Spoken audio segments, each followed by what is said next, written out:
give you a little bit of information about Rosemary. Rosemary Rodriguez is the writer, director, and producer of the dramatic feature Acts of Worship.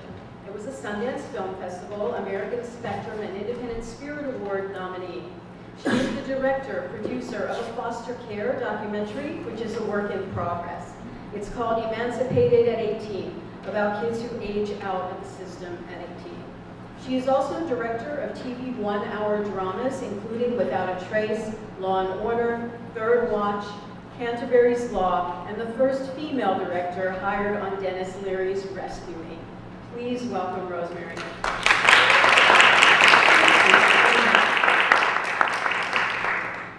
start at the beginning. Where'd you grow up? What was your life like? Okay.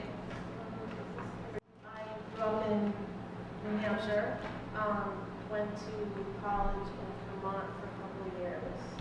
Well, graduated high school early, and then, because I hated high school, and then worked in a factory, and then hated that, and then decided I need to go to college. So then I went to college in Vermont for 2 years, and then went to Boston, to Brandeis, graduated from there, and then met someone who, like, right at the end of the semester, my final semester, met someone that lived here, and always knew I was going to come here or California for whatever reason, I don't even know. But, so yeah, so I ended up coming here, and then falling into various film jobs. Did you always know you wanted to be a filmmaker or a producer? I think I knew that I loved movies a long time. I was not one of those kids that was out with a camera, because my family, we didn't really know anything about that stuff, and I come from a very working class family, and the most that we did was like play music once, once in a while when we were dusting, like have music on. But other than that, there was like nothing else really going on, and I would watch movies.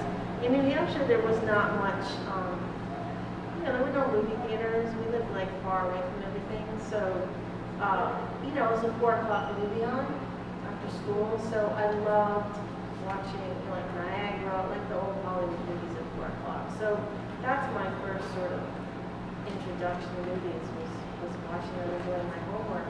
So it wasn't until I went to school in Boston that I found out there were little films, if there was anything besides Hollywood films. I had no idea they existed.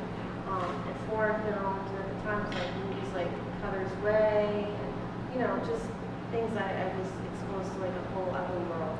But all I wanted to do when I was in school was have fun. So I really didn't care what I was going to do after. Until right at the end, where I kind of took this one class, because Brandeis was very liberal arts, it didn't have any film classes except one. And it was a class where we watched, the classics like Citizen Kane, but you had to watch them twice in a row. You watched it first without sound, and then back to back, and then watch it with sound. And that sort of, again, introduced me to like, wow, it's like I never saw a movie before. So I remember sort of being very interested in that, and then coming here to New York and having no idea still what I wanted to do, because everyone I went to school with was like pre-law, pre-med, they were on a track. And I wasn't on a track other than, get through the day and have a good time. So, so I sort of fell into a job when I came. Well, I got here, and then it was very hot, much like now, and I did have my resume, and I went around to like HBO, ABC. I had nothing on my resume, and I would go and ask them, hey, I want to work here, and they would sort of, the consensus was that I could apply to be a receptionist, and I didn't. Again, I'm like 21 and I'm arrogant, for one, and so a receptionist was ridiculous, but the second part was I couldn't even do that job if I tried. It's actually hard, and I couldn't even deal with phones and all that stuff. So I sort of went back home, because it was so hot here, and I went back home to New Hampshire with like my tail between my legs, trying to figure out what to do. And right before I actually left, I found a thing for NYU, for the School of Continuing Education. And it was just a 2-semester course because I didn't want to go to grad school, much like this sort of thing. Like, this was great because I didn't want to go and invest in more school. I didn't want to deal with any of that. I just wanted to learn how to use a camera, make a movie, and so NYFA had this thing, and it was a 2-semester course. And I had gotten scholarships for college, so my parents were okay with paying for this. You know, you just get a certificate in filmmaking, so they actually covered that. And I did that, and then after that, I discovered that I really did. I loved making these little movies. I hated working with the people that I had to work with, the other students. Like, they just weren't my, I don't know. So it was like hard to learn how to collaborate. That was very not easy for me. So after that, I started working just on a fluke at a place called Graffiti, which I believe is still there. Is it still there? I'm pretty sure it's on Broadway between like 11th and 12th. Does anyone know if it's still there? It's still there. It's still there, right? Well, that was like my first job. He was alive back then. It was like a little tiny place. And you know, he had a late ad in the Village Voice. They used to have the late ad section for all people who couldn't really get it together and like last minute, like throw in your ad. So that was always the first place I looked. So I remember looking and it was just like, you know, village resident, preferred, very vague, nothing about film. And I showed up because I was staying with someone who lived on 13th Street, so I knew I could walk, and I had no money, so I knew I could walk to the place. And when I showed up, it was Rafik, and I was like, wow, this blew me away, because it was a film place, and I had to show him that I could, you know, spool off some film stock and meter and, you know, stuff like that. And then I worked there for a while, and then I went across the street to Film Video Arts, which, is that still there?